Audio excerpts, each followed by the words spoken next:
Good evening, everyone, and welcome.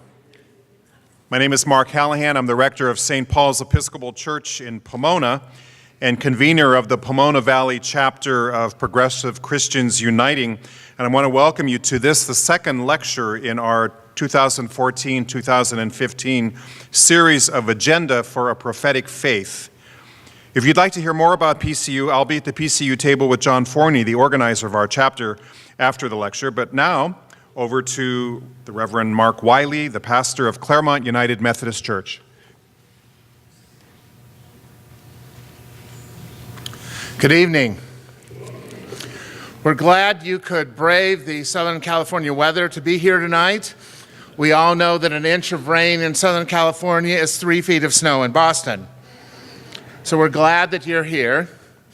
Couple of things just to get us started. The first thing is restrooms are out the door and to your right and down the hall, and they will be on your left. You'll see them.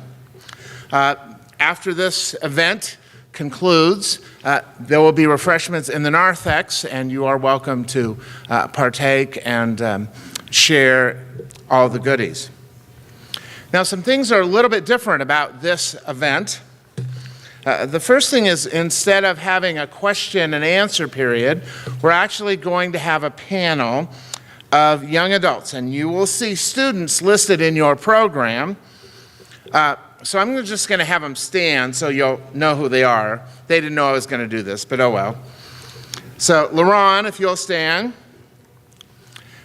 and Lidiya, and Maddie, and Nana. And what's going to happen is they're going to come up and be invited to give their responses after the talk, and then you're going to have another response after their response.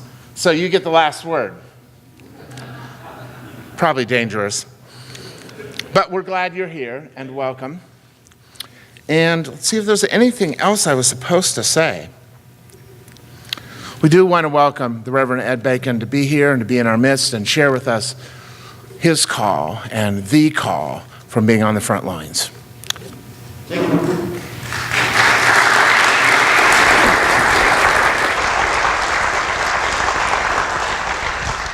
Thanks, everyone. It's great to see you all. I'm taking out my watch.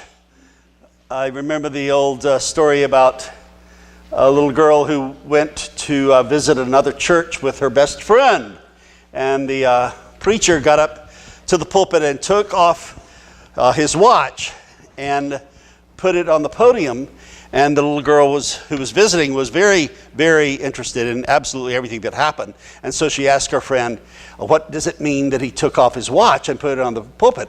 And the little girl said, not a damn thing.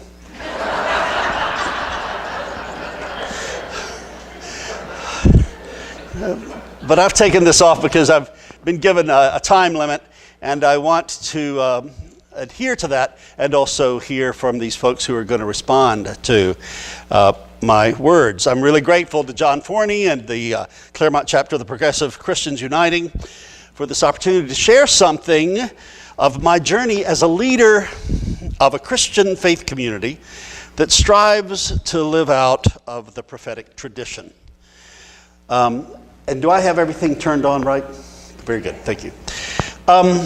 Now, I really thought that the Oscars in the rain would keep a lot of you all home, and so I don't know how many of these my assistant did, but those of you who are sitting on the left of the room are going to have to share with the people on the right. It's an active Christian bridge building, I think. Sharing. Come on, folks on the left, you can do that. Oh, you did? Bless your heart. God bless you. This is an egalitarian place. I've heard lots of sharing. So I just want to start by saying that at All Saints Church, we have a printed prophetic agenda. And this particular iteration has been prepared for Lent, in that we try at our action table. And I should say parenthetically that at All Saints, we believe that your worship is not completed until you leave the building and take action on the worship. So we have an action table with a hefty political agenda, and we're really pushing policies, and I'm going to address all of that in a few minutes, every Sunday. And we've got 7 points in our peace and justice agenda, prophetic agenda. And they come out of our mission statement, which is in italics at the very top. Following our prophetic call, we seek to embody the inclusive love of God in Christ through spirituality, community, and peace and justice. And there's some other verbiage that comes from our kind of foundational documents, but what we're trying to do is every Sunday focus in on one of the 7 agenda items. We've collapsed peacemaking and Middle East concerns into one, which will be on Palm Sunday. But every Sunday we're asking worshipers to take action on one of these 7 points. And so we've got comprehensive immigration reform, then environmental climate justice, economic justice, gun violence prevention, racism / mass incarceration / multiculturalism, the whole package of dismantling racism. And then peacemaking, and what we're trying to do to prevent declaring war against terror. I mean, how in the world can you declare war against terror? And also some stuff in the Middle East. And I wanted to start there, and then my remarks are about how I personally got here. So it's kind of the present, and then we're going to go in, when y'all get my age, you have to go way back to the distant past to kind of move forward. But there was one other thing that I wanted to say, and that is that justice and the prophetic agenda is not only imperative, I think, for Christians, as a gathering of progressive Christians here, but also when I was in Gaza in 2002, I was taken to speak with one of the major leaders of the Gazan Medical Help Society, and I asked him to tell me what he thought the very essence of Islam is. And he just didn't bat an eye. He said, it's justice. And so for us Christians to understand and be rooted in justice, that is a place where we find commonality and sisterhood and brotherhood with certainly the other practitioners of the Abrahamic faiths.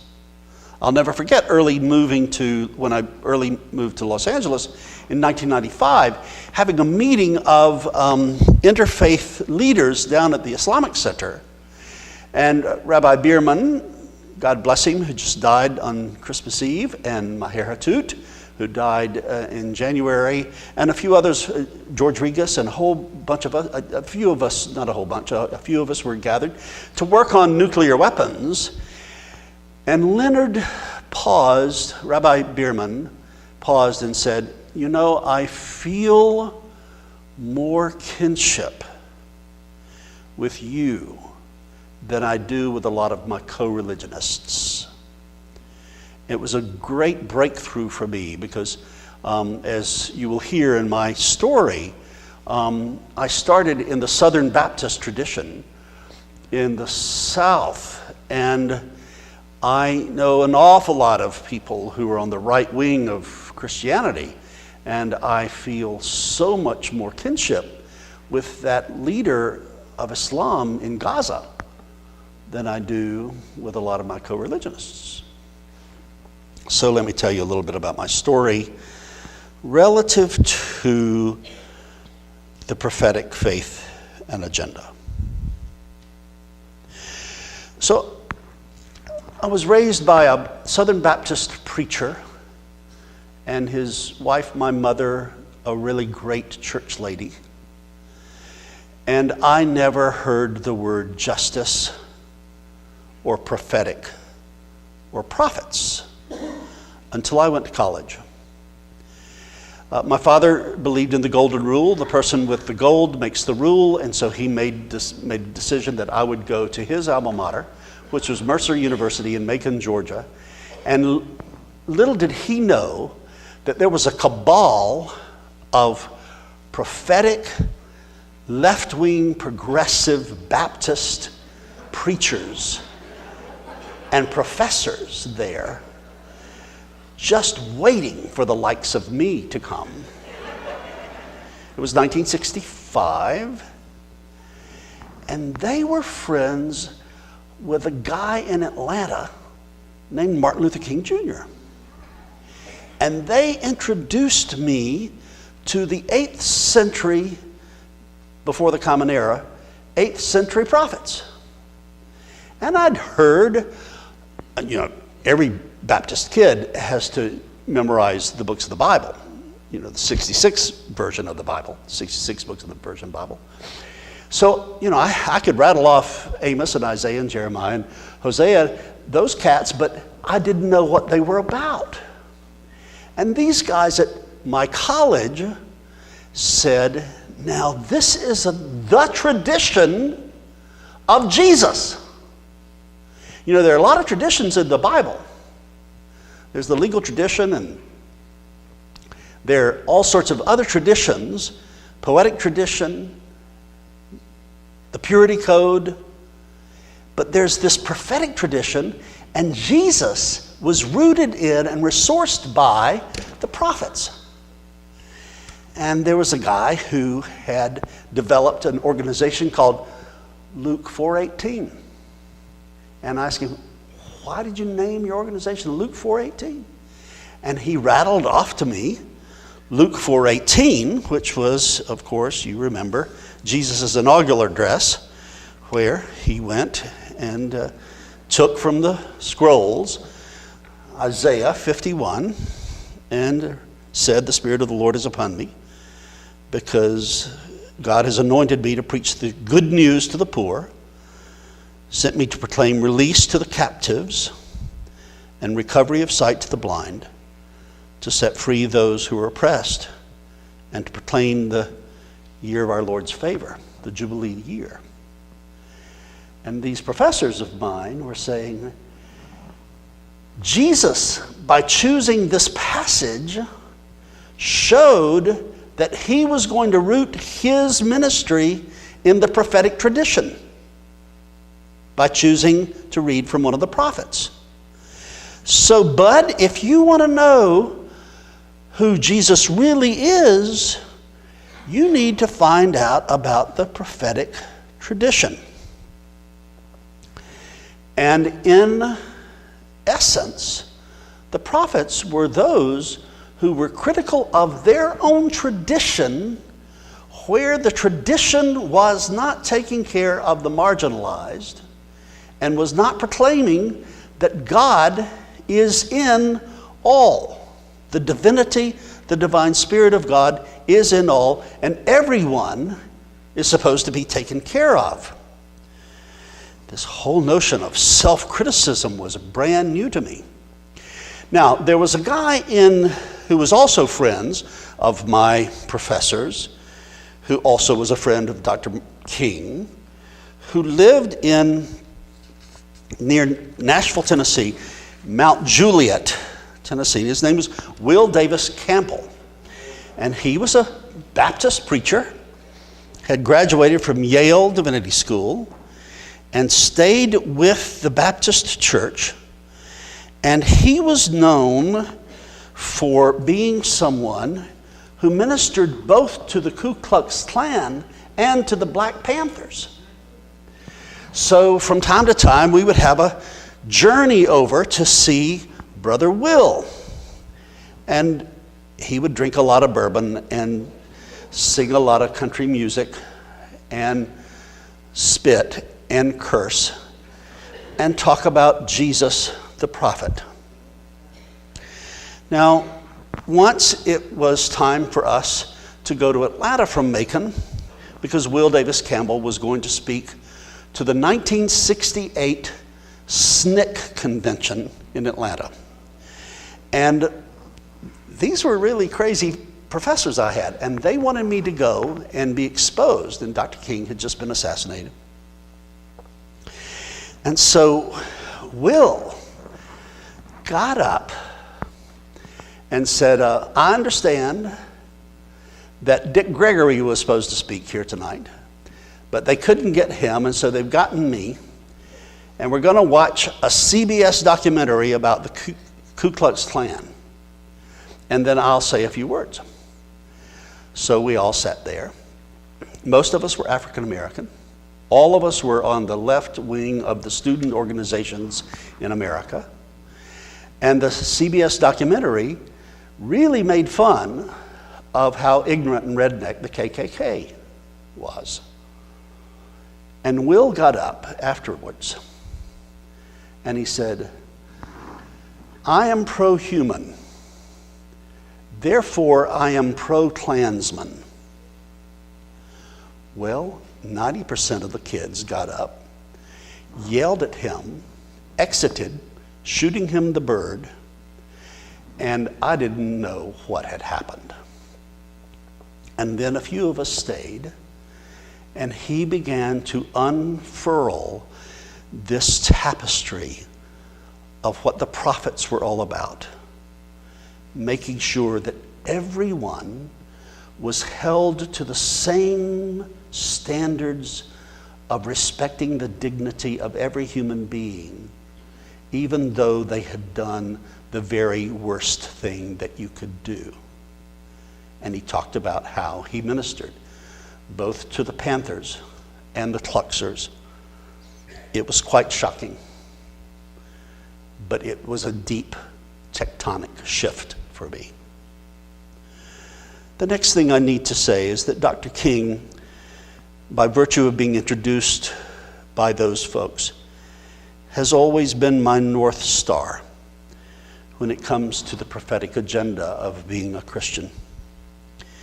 In his letter from a Birmingham jail, Dr. King referred to these prophets.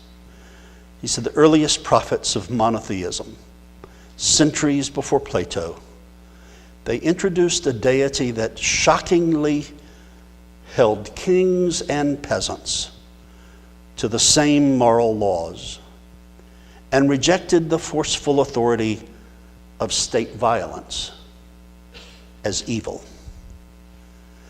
Their concept of equal souls anticipated and lifted up the democratic principle of universally equal votes. To hold, and now Taylor Branch is referring to the letter, to hold the belief in justice among equal souls as the key to religious as well as political conviction seemed at once crazy and noble, wildly improbable, and starkly human. Dr. King famously said that Jesus inspired me to have the prophetic agenda of justice, but it was Gandhi who gave me the instrument of nonviolence to accomplish the vision of Jesus and the prophets, to let justice roll down like waters and righteousness like an ever-flowing stream. And he referred to Gandhi's phrase, the democracy of souls, which I would argue is at the absolute core of the prophets and any prophetic agenda. Fast forward, I went to law school at Vanderbilt University in Nashville, Tennessee. And after the first year, the United States bombed Cambodia and lied about it. There was an anti-war rally, and we were all gathered together. And the Methodist campus minister, I had to say that since I'm in a Methodist holy place, introduced me to the phenomenon and reality of social location. He said, those of you who are here on this campus, either in undergraduate school or in graduate school, are privileged people, protected. Most of you are white. And this Vietnam War is being fought by people of color against people of color, and because you are protected and privileged, you have a responsibility to stand in solidarity with those who are fighting or who are in Canada avoiding the draft or who are in jail as protest against this war. That was one of the strongest moral arguments I'd ever heard. The moral argument of solidarity. That those of us who are in a social location of privilege or protection have a special responsibility to put ourselves in the place of folks who are not as protected as we are. And so, I went to that Methodist campus minister's office immediately after the rally. And I said, "You've got me. Help me come to terms with where I am about the Vietnam War."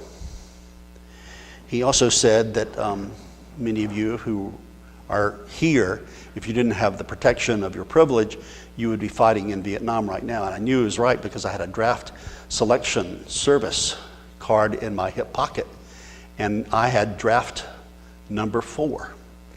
And I knew the only reason I was not in Vietnam or having to make some kind of decision about the war was because I was a person of white privilege. So I read a great deal, and the person who was my North Star in reading through all the material was Thomas Merton, who was a Roman Catholic priest and monk who was electrocuted in 1968 himself, December 10, when he was in Bangkok, Thailand, speaking to an interfaith group of monastics. But we'll have to bracket him for another speech. Now, right after that, I saw that I was a conscientious objector about war. I was a second lieutenant in the U.S. Army, having gone through the ROTC program in my college, where my father had forced me to go to school. And my then girlfriend, now wife of 44 years, would from time to time stay at Will Campbell's house and keep all the animals while he and his wife Brenda would go to Canada and minister to draft dodgers there. Everything kind of coalesced while I was in Will's embrace. I came to understand that Jesus was a prophet, that my discipleship of Jesus meant that I had to embrace prophetic values. And I left law school, and then I was invited to go back to my alma mater to be the campus minister. My father was still a Baptist preacher, and he got the Board of Deacons to vote in favor of ordaining me to the Baptist ministry, actually to the gospel ministry. And Mercer University hired me to come back, and my wife and I lived upstairs in a 2-story house, and the downstairs was an interfaith house. And all of a sudden, I began my interfaith journey.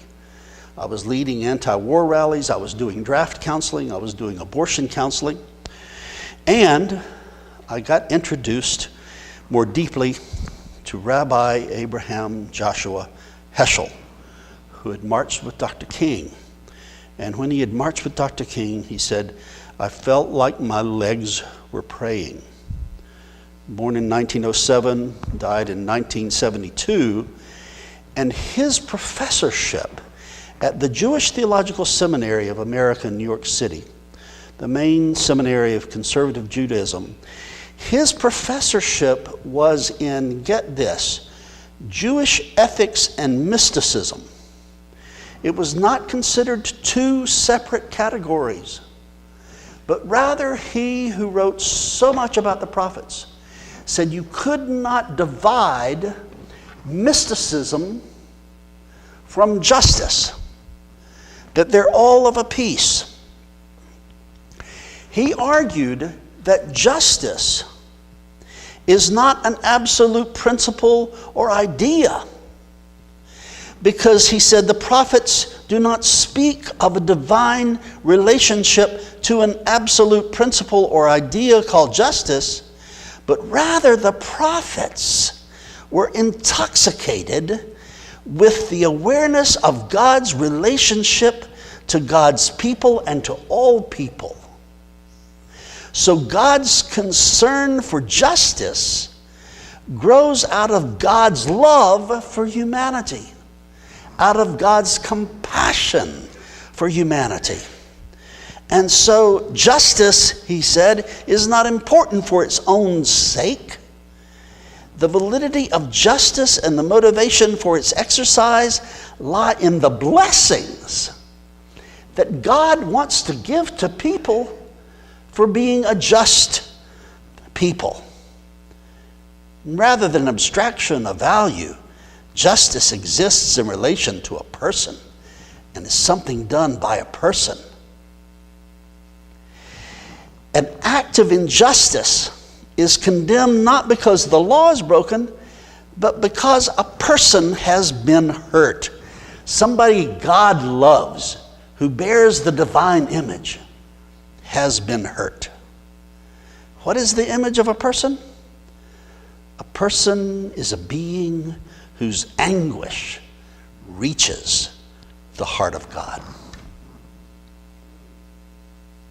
So all of a sudden I knew that if I was going to be serious about following this Jesus dude and thus follow a prophetic agenda, that it meant that I needed to be as much in love with God as Jesus was in love with God.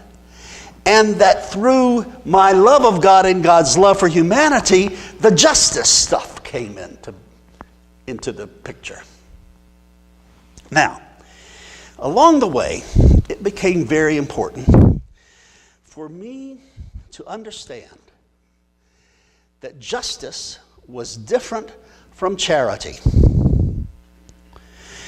Brother William Sloane Coffin, yes, at Yale, and then at that wonderful church that Brother Rockefeller established, Riverside Baptist Church, right?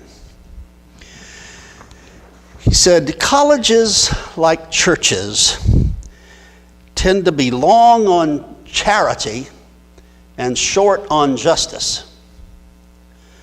Karl Marx saw the difference when addressing a group of church people. He said, you Christians have a vested interest in unjust structures which produce victims to whom you can then pour out your hearts to charity.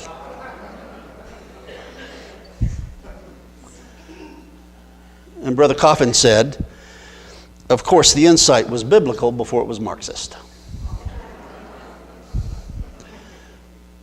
Why? Because those indignant biblical prophets sought less to alleviate the effects of poverty than to eliminate the causes of poverty. Finally, Sloane Coffin says in this closing paragraph, I like St. Augustine's observation. Hope has two beautiful daughters. Their names are anger and courage. Anger at the way things are, and courage to see that they do not remain the way they are. I could go on and on about that, but I'm feeling my time slipping away. I came to All Saints Church in 1995. Inherited the stewardship of a long prophetic agenda at All Saints that was fanned into flame by my predecessor, Dr. George Regas. But what is important to know is that his predecessor, Dr. John Burt, was the only white clergy person who sat on the stage in 1963 when Dr. Martin Luther King came to Los Angeles for the largest rally, 35,000 people, that had ever been held in Los Angeles.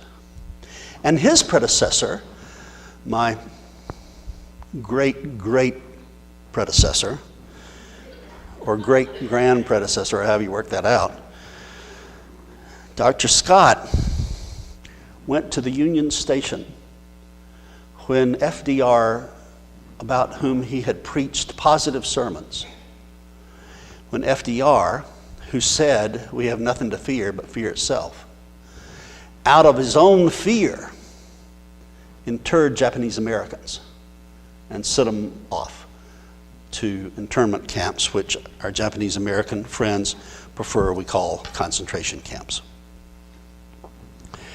So All Saints Church has been in the business of trying to promote a political agenda for a lot of years. When John Kerry and George W. Bush were running against one another for president, I asked George Regas, my predecessor, if he would preach on the Sunday prior to the election. And he just rubbed his hands with glee at the opportunity of maybe getting into trouble. And he preached a sermon in 2004 that called to task Brother Kerry and Brother Bush about war and poverty. The Los Angeles Times printed it, reported on it, and a line item sister in the IRS, working for the IRS in Des Moines, Iowa, decided that we had broken the IRS rules against prohibition against campaign intervention. So we started a 2-year battle with the IRS, trying to maintain our 501c3 status. We fought a great and noble fight, and we prevailed. IRS blinked and went away. But after we had spent an awful lot of money on a very expensive law firm in Washington, D.C., but had made a lot of money because a lot of folks came and supported us, including 500 new members who said, we want to become solidarity members of All Saints Church. Jews, Muslims, Hindus, atheists. Got a letter from a sister who said, I'm an atheist, but if I believed in God, I sure would worship at your house. Here's a check for $50. Sign me up. When it was all over, the Exempt Organizations Committee of the American Bar Association asked me to come and speak. And I told them a lot of the stuff that I've been telling you about what the prophetic tradition is. But I quoted in that speech Albert Nolan, a great South African scholar on Jesus, who said, prophets are people who speak out when others remain silent. They criticize their own society, their own country, or their own religious institutions. True prophets are men and women who stand up and speak out about the practices of their own people and their own leaders, while others remain silent. Jesus spoke out boldly and radically against the assumptions and practices of the social and religious establishment of his time. The conflict that he created became so intense that in the end, they killed him to keep him quiet. Any attempt to practice the same spirituality as Jesus would entail learning to speak out boldly as he did and face the consequences. So I made the case that we had to practice our religion at All Saints, which was a prophetic religion, in such a way that we distinguished between the political and the party political. And it was on that basis that we prevailed, that all churches are required to be political. But no church should ever be party political, endorse or criticize a particular candidate for office. And we've maintained that bright line. Now, I do want to quote one other thing from Dr. King that I quoted in that speech to the American Bar Association. Dr. King said that the church must be the guide and the critic of the state and never its tool. The church cannot be the servant of the state, Nor should the church be the master of the state, but the church must be the conscience of the state. And if the church does not recapture its prophetic zeal, it will become an irrelevant social club without moral or spiritual authority. And then I closed my speech by recalling, and I know absolutely everybody in this room knows this quotation, but it's so poetic and so truthful that I want to close it before I make my last 2 points. Pastor Martin Niemöller's statement after he was released from a Nazi concentration camp. And then he opened every sermon with this. First, they came for the communists, and I didn't speak up because I wasn't a communist. Then they came for the Jews, and I didn't speak up because I wasn't a Jew. Then they came for the trade unionists, and I didn't speak up because I wasn't a trade unionist. Then they came for the Catholics, and I didn't speak up because I was a Protestant. And then they came for me, but by that time, no one was left to speak up. I could go into a chapter about how important gay inclusion has been for us at All Saints Church as a matter of the prophetic agenda, making sure that God's loving Christ, that radically inclusive love, is maintained for absolutely every person. And if I went into that chapter tonight, I would talk about how important it was last Sunday for us to make sure that we had a member of our church who has been in the new TV show that is on Amazon, I understand, called Transparent, about transgender issues and transgender inclusion. It is so very important for the church to make sure that we are being radically inclusive about absolutely every human being. I would say a lot about love, not fear. And I do need to say that in my life as a minister, it has become very important since 9/11 to understand that in the 21st century, to be religious is to be interreligious. And that means that we have to relook at Jesus and the life of Jesus and see Jesus as an interreligious person and see the Bible as an interreligious document. And just in the last 2 years, I've been introduced to the work of the neuroscientist and psychiatrist at UCLA, Dr. Daniel Siegel, and have been absolutely impressed with what neuroscience is showing us about the effects of living a life of love and justice on the human brain. We have 3 brains. The oldest, this is a model of the human brain. The oldest is the reptilian brain. It can't think. The only thing it does is do fight or flight.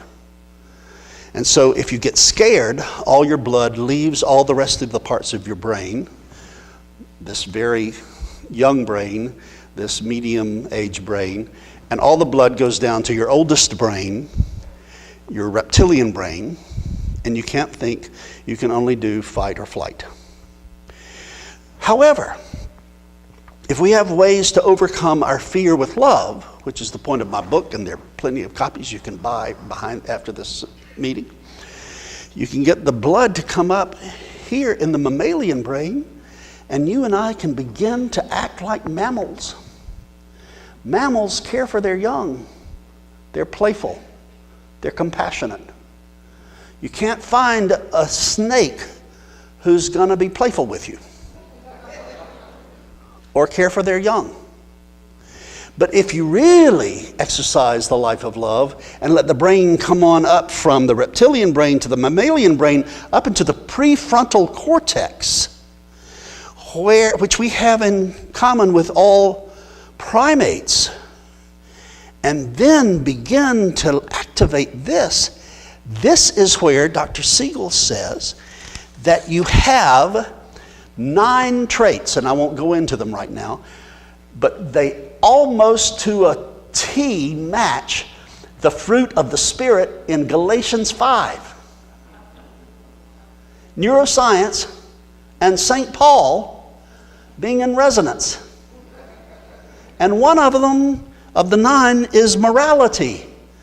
which he defines as imagining and acting as part of a larger whole than the personal bodily self. That reinforces Brother Thomas Merton saying, when he had that epiphany on the street of Louisville, Kentucky, that the monastic notion of separateness was a delusion.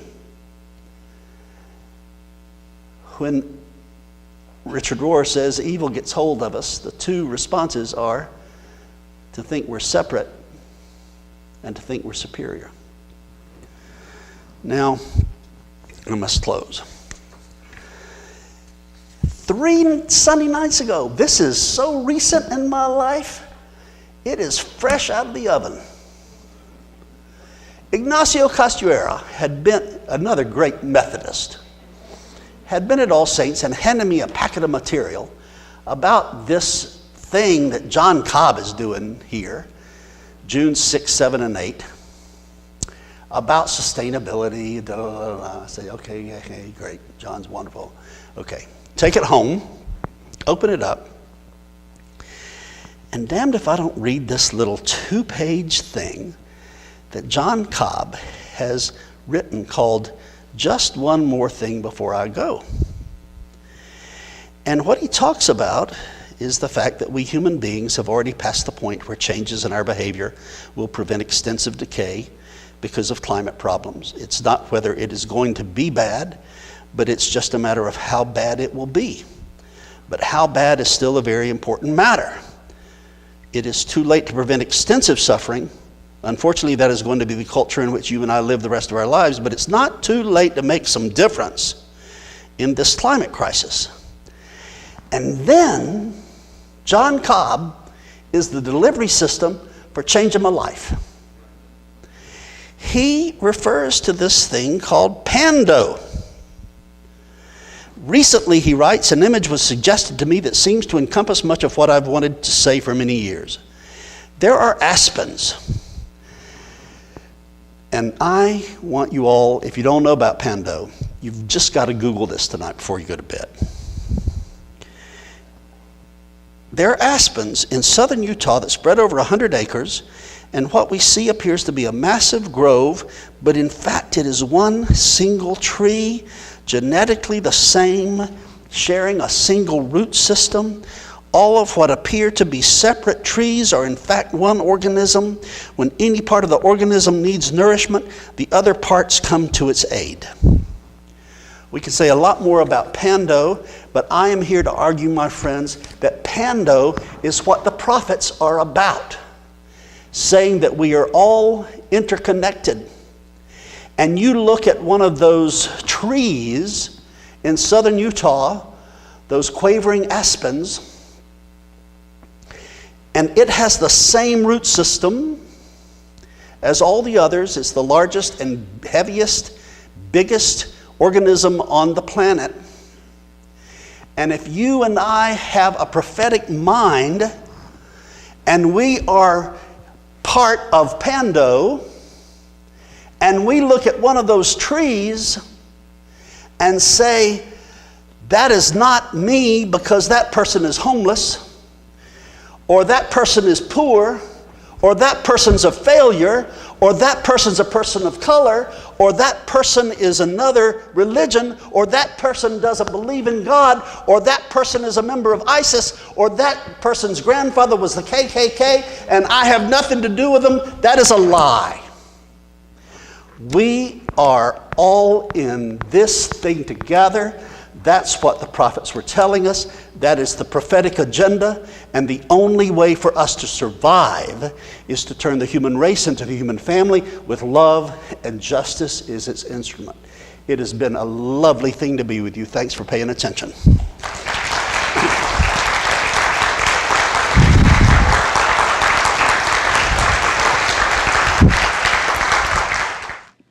You mentioned St. Augustine's concept of hope as made up of anger and courage. My question is, for those people who are seeking justice on the front line, but who are coming up against the brunt of resistance by systems to not acknowledge that call for justice. What kind of words of encouragement can you give to people who are maybe on the verge of losing hope?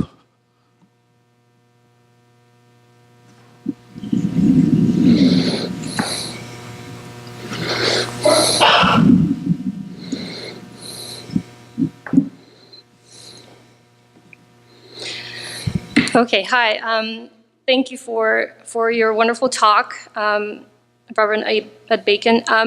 My question is related to interreligious dialogue and peacemaking, and I guess more specifically, how you think what can the church and what should the church do to ensure that in the midst of all of this interreligious dialogue that we have going on, we still retain a solid foundation for our own Christian tradition. So that is something that I've found myself in being involved very heavily in interreligious dialogue here at the Claremont School of Theology. I've found that it is becoming harder and harder for us to have a solid foundation from which to talk about these things. And on the other hand, we have the sort of fundamentalist Christian education that does not open itself up to talking about other religious traditions. So my question is, what can we do to make sure that we have a solid foundation of the Christian tradition within interreligious dialogue? But also, how can we bridge, the liberal side of progressive side of Christianity with the more fundamental side?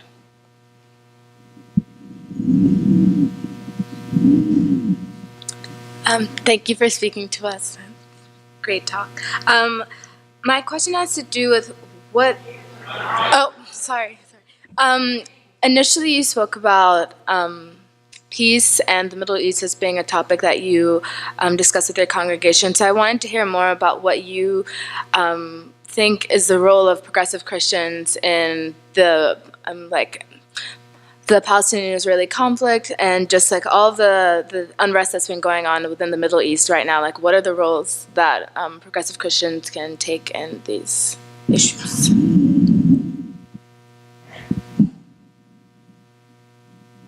Hi, thank you so much for your talk. I have a follow-up question to a question that was stated earlier, and that is, are there particular issues, do you think, that would help bridge the gap politically from Christians that are on completely different sides, more than other issues?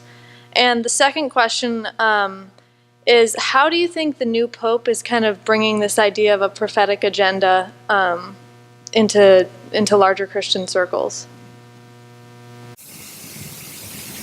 Wow, so am I supposed to know? Yeah, I'm not doing it. Is this the plan for me to respond? Yes. John? Thank you all. You sure have exceeded what I understand the planners' hopes were for your being here and sending me some really tough questions. So, Lerron, first, the question about encouragement for people who are on the front line, who are in danger of losing hope. Just so happened that this week, and I don't know how I got there, but I was reading I was watching some James Cone and Bill Moyer's conversation. For those of you who don't know James Cone, a great African-American theologian, teacher at Union Seminary, New York City. And they were referring to a conversation between James Baldwin and Reinhold Niebuhr on the week after the bombing of the 16th Street Baptist Church, where the 4 little girls were killed. And the question I think that relates to your question came up, and that is the question of losing hope. And James Baldwin, then finding echo in James Cone, were saying the same thing, is that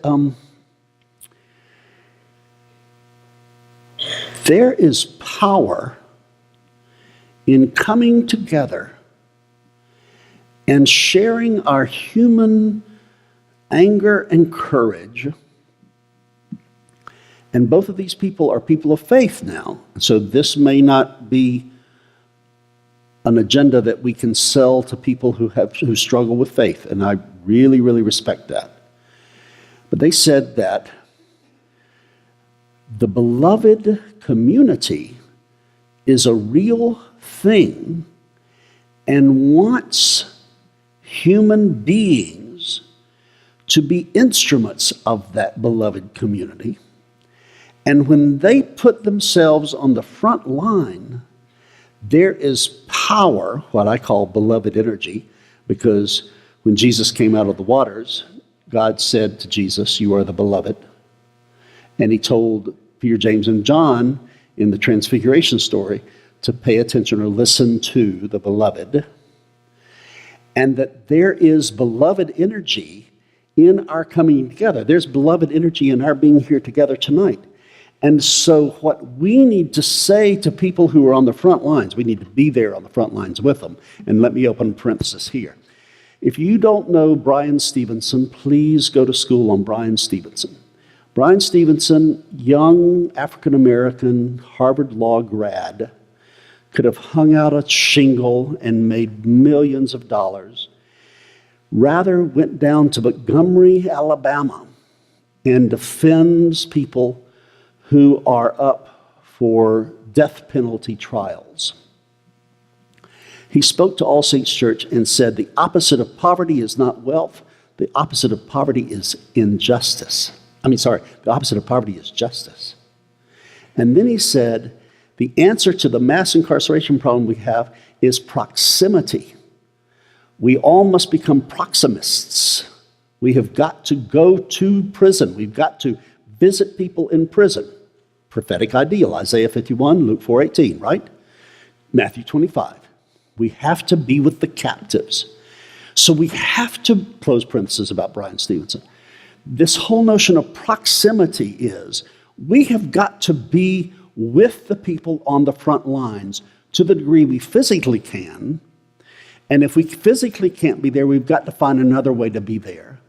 And we've got to say, I believe in you, or I have interfaith in you, or I have faith in you, because you are doing something that the Spirit of God, or the beloved community, what Jesus called the kingdom of God, is going to come up under you and give you energy. Now, that may not exhaust. I hope it's responsive to some degree. But the business about the interreligious dialogue, I forgot your name? Lidiya, thank you. Interreligious dialogue is not interreligious if we make ourselves all the same. You're absolutely right. We have to maintain our solid foundation and our own tradition. And my experience is, as an interfaith person, for me to maintain my belief, a healthy belief in the Trinity, which I really do believe in. I do believe that there is this force that created us, there is this force that liberates us, and this force that blows us where it wills, the Spirit. To maintain my belief in the cross as an instrument of love, not as an instrument of paying off God for God's anger control problems, but as an instrument and expression of love. That love looks like this. It keeps opening its arms wider and wider and wider. And that oftentimes puts us in the cruciform position. And my belief in the incarnation, that God is always seeking ways to embody God's self. Now, those are my three things that I hold on to. I've got a bunch of things about community, which is actually shared by a lot of other religions. I've got a lot of other things that are God consciousness, shared by a lot of other religions. But these three things seem to be my rootage, my foundation in my Christian faith. We can come back to that. and how to bridge progressives and fundamentalists. And I am from a family of fundamentalists, and I love them all. And the way you bridge is two ways. Loving contact. Three ways. Loving contact, being playful, and telling one another stories. Don't get into an argument about some kind of political position, but ask for the story that is behind the political position. Now, being playful is very, very important. I have a cousin. I've announced my retirement at All Saints. I'm retiring in May 2016. And I told my cousin the last time I was in South Georgia that I was going to move back to Jessup, Georgia. And she said, honey, we're going to have to import some causes for you, aren't we?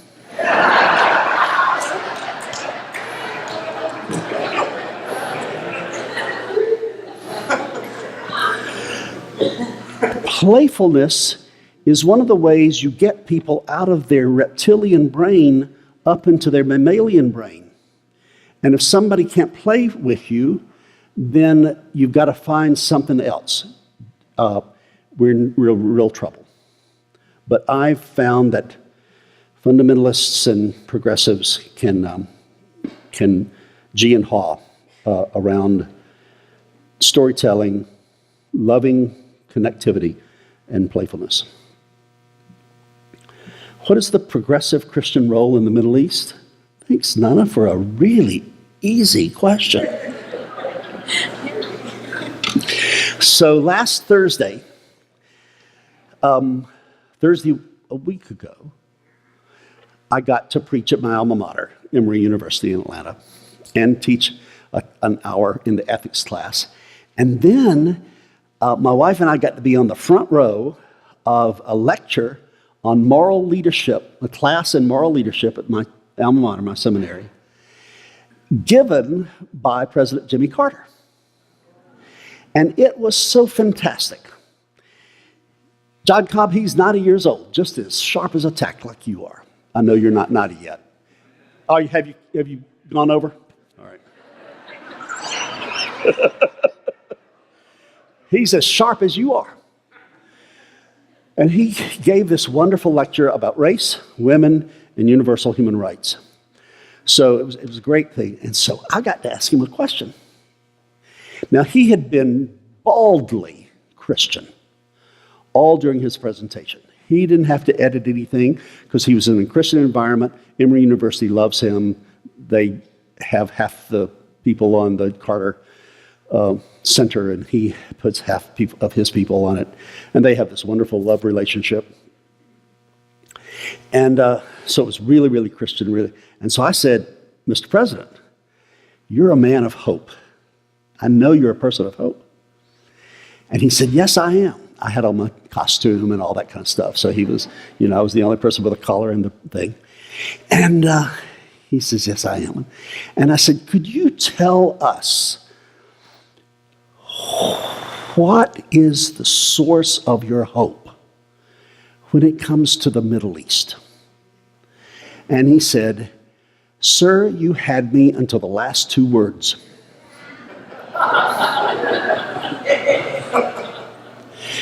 But then he said, I really love John Kerry, and he came and spent the entire morning with Rosalind and me in our hotel room the morning of Obama's last inauguration. We took a trip all over the globe talking, and we were in the Middle East. And he said, I gave him this advice, that the Americans should list all the things that they truly, progressively believe would contribute to peace in the Middle East. And then go over there and go back and forth the way he said I did at Camp David. Went from Begin's cabin to Sadat's cabin and back and forth. And they knew that I had my agenda, and that if they didn't agree to a particular sentence, either one of them and the other one had agreed that I was going to publicize that. He says, we need to do that. We need to have our agenda and publicize the ingredients that we think would contribute to the Middle East and publicize it. That's only one thing. Let's go back to the storytelling. All of us know that there are competing narratives in the Middle East. Those narratives have to be told over and over and over and over again and respected. And we've got to make sure that the children are telling those stories as much as they're being filled with the propaganda that these two people can never exist. It's much more complicated than that, obviously, but bridge building issues within Christianity. Right, Maddie? And is that pretty much the same kind of question? Yeah, unless there are certain political issues. That's right, the political issues. I think the climate crisis is the first one. I think that we're getting more and more evangelicals and more people on the right who are coming in to understand that this really is crisis time. And like Dr. Cobb said, it's not a matter of whether or not we're going to turn this thing back. We've already gone too far. It's about how many millions of lives can we save. And I think that that is one of the leading places where we can join hands, although I think that from what I read, that there's also some cooperation around poverty and also about race relations as well. But I think that the climate crisis is the emergency right now. Well, I just noticed some people yawning, John. And I would love to stay here and talk with these wonderful people and talk with you and. But I really think as a steward of our bodies that we need just to say, it's time to put it down for the day. So again, I want to thank you from the bottom of my heart for this wonderful, energetic time. All of you have a special, unique energy, and we all have a common energy. And I appreciate the fact that you brought your energy to this enterprise of Progressive Christians Uniting and this particular event tonight. Thank you very much. Blessings. We're adjourned.